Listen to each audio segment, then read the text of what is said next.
WHBF is local for you.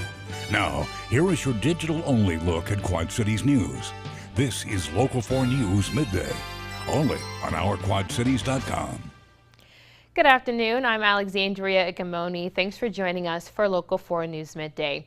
A council meeting set for yesterday is adding to the already confusing situation around the Davenport Civil Rights Commission. The director canceled their monthly meeting after saying there weren't enough members, but some who showed up say otherwise. The commission's 3 new appointees did make it to the scheduled meeting, along with 2 other members. That means there were enough people to hold a meeting, but current members say the new appointees didn't get there legally. Local 4's Zahara Rahman reports on this story under the News tab on our website. 2 teenagers are in custody after being accused of armed robbery in Eldridge. Police say it happened around 10 Monday night at the Eldridge Mart convenience store on East LeClaire Road. Investigators say the teenagers went into the store with airsoft guns, demanded money, and ran from the scene. Police say they found the guns near the convenience store, and they picked up a 15- and 17-year-old yesterday afternoon in Parkview, Iowa. Concerned parents of an 11-year-old girl in Clinton say their daughter's life was put in jeopardy by other students. Christy Murphy and Mike Smith are the parents of Jersey Johansson. The 11-year-old tells us she's been picked on for several years now by a group of girls at Bluff Elementary. But last week, things took a turn for the worse after they were caught texting about how to kill Jersey. One of the mother's reactions reached out to Jersey's mother with texts. Now her parents want her out of the district, but haven't explained the extent of the threats to Jersey. It hurts, especially since you don't know the whole extent to it, and it just really hurts. Because it would shatter her if she found out, and I don't want to worry about an 11-year-old trying to kill herself. Jersey's parents say they are looking at educational alternatives for their daughter. And if you see news happening, forward it to Local 4. Just download the Our Quad Cities app. It's available on Apple and Android devices, and it's free. You can get breaking news notifications and also share stories you want to see highlighted here on Local 4. Young inmates serving long sentences in Illinois will be eligible for parole. That's the case for the first time in more than 40 years in the state. Governor J.B. Pritzker recently signed the bill into law, and it will allow people who commit crimes an opportunity to earn parole after serving 10 years of their original sentence. People who commit first-degree murder or criminal sexual assault would not be eligible. Supporters say youth should not be held to the same standards as adults. Their brains are wired differently than an adult offender, and they have a real meaningful chance to rehabilitate themselves and to rejoin society. Illinois first removed the possibility of parole for all offenders back in 1978, and members of the state's Prisoner Review Board have to examine the offenders before they can grant parole. Enhancing and biking options in Davenport. That's the goal of a transportation plan called Davenport Go. It has been a project 2 years in the making, and city leaders want to make it easier to commute around town without depending on a car.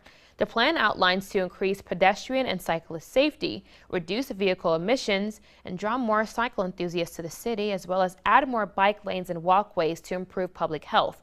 City leaders will vote on this today, and if it passes, a network of bike and walking routes will be developed over the next 2 years.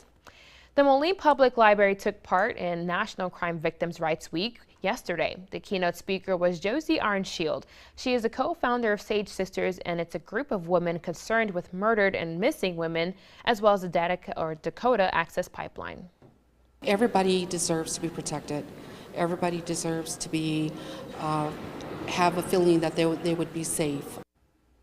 Arnshield says no one should ever feel like they can't go to the police. And a generous donation is helping East Moline get a new library. TBK Bank is donating its downtown branch building to the library. It's the largest charitable investment in East Moline's history. That's valued at $1.5 million. The library will double in size with more rooms and resources, as well as better technology.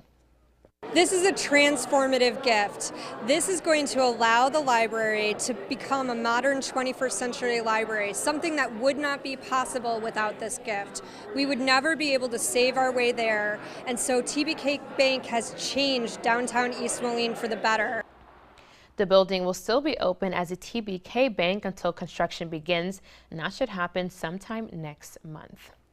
A spokesperson for the American Red Cross says they've helped hundreds of people in the Quad Cities affected by flooding, and they're gearing up for more. They say their Quad Cities disaster team has helped people along the Rock and Waspy rivers. They've given out more than 300 cases of water and more than 500 flood cleanup items. They're winding down work in that area while ramping up work along the Mississippi River.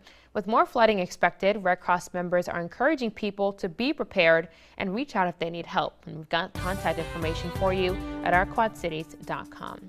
And speaking of cleanup, it's time to start clearing dead leaves from the yard. The city of Rock Island is providing leaf collections starting next Monday through May 3rd. Leaves must be in the approved yard waste bags and put with your normal garbage collection. You can get free leaf bags at various locations in Rock Island. And temperatures aren't looking too great today, but we're hoping for better days ahead. Ash has a look at your local pinpoint forecast when we come back. WHBF is local for you. You're watching a special digital newscast on ourquadcities.com with Alexandria Icamoni and meteorologist Ash Simpson. This is Local 4 News Midday, available only on ourquadcities.com. We are the believers, we are the hope keepers, living to make a difference.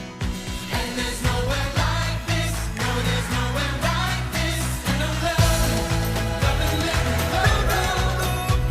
there's nowhere else I'd rather be. Said I love and live, I'm living local and it's everything to me. And now, meteorologist Ash Simpson with your local pinpoint forecast. Well, the past several days have been extremely nice. Temperatures in the 70s almost every day. Monday, 78, borderline hot. I mean, just a really nice start to April, but things are changing very quickly here today. We're only going to make it in the upper 40s. It's been cold all morning. It's been gusty with the winds, and that's going to continue here through lunchtime and into the afternoon as well. We're going to peak again tomorrow as we climb to the upper 60s, but more showers and storms on the way along a front that's going to move through and really cool us down as we get into the weekend. Highs will stay only in the upper 40s there on Sunday with more rain on the way at that point.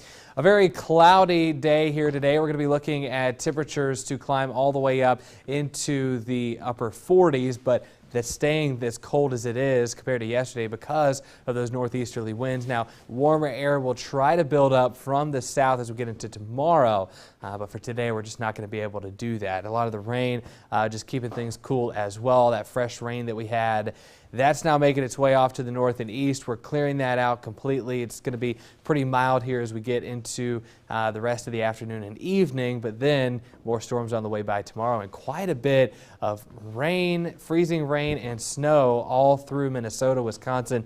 We're actually going to be kind of a blizzard in South Dakota with some very heavy snowfall. Luckily, most of that misses us. We're just going to get that cold front come through that brings the chance for severe weather, although very low risk. And then all that rain and all that snow to the north of us will be draining down the river, keeping those river levels high for at least the next week. 48 here today, gusty winds both today and tonight as we fall back down to the lower 40s, and then temperatures will peak again Thursday. Upper 60s, cool through the weekend.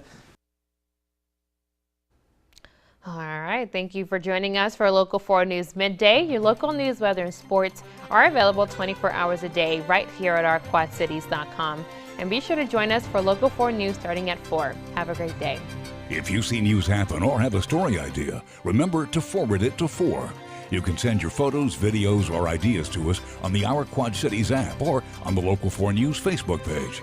See breaking news 24/7 on ourquadcities.com.